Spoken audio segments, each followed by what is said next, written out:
5 beautiful handmade राखियाँ बहुत ही कम खर्च में आज हम बनाएंगे घर पे बहुत ही आसानी से, वो भी बजट फ्रेंडली। तो चलिए शुरू करते हैं।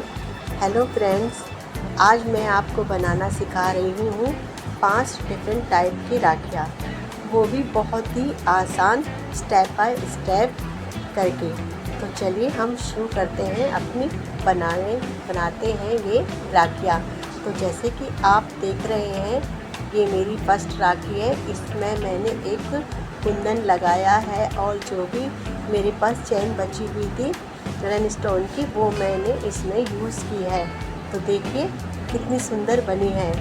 और मैंने इसमें धागे का यूज़ नहीं किया है, मैं इसमें कलावा लगा रही हूँ और इसमें वाइट और गोल्डन पर्ल से मैं इसे कंप्लीट करूँगी। इसे बनाना बहुत ही आसान है। मैंने इसमें एक स्क्वायर नॉट भी लगा दी है, तो आप देखिएगा कि कैसे हम घर पे आसानी से राखियाँ बना सकते हैं, वो भी बाज़ार से भी सुंदर और बहुत ही कम दाम में।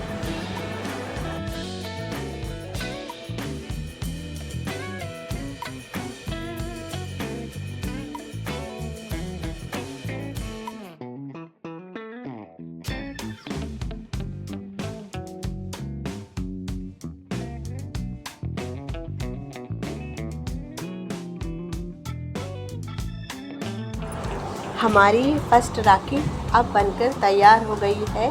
प्लीज़ आपको पसंद आए तो आप इसे लाइक कीजिएगा। इसी तरह से हम अपनी सभी राखियाँ बनाएंगे।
फ्रेंड्स, हमने अपनी पांचों राखी बना ली है। आपको इनमें से कौन सी राखी सबसे ज़्यादा पसंद आई है, प्लीज़ बताइएगा ज़रूर कमेंट करके। और आपका प्यार और सहयोग मुझे इसी तरह मिलता रहे। आप मुझे ये भी बताइए कि आपको और किस तरह की राखियाँ और ज्वेलरी पसंद है। मैं आपके अकॉर्डिंग उसे बनाने का प्रयास करूँगी। तो चलिए फिर मिलते हैं। Thank you. ओके, फिर मिलते हैं। Thank you.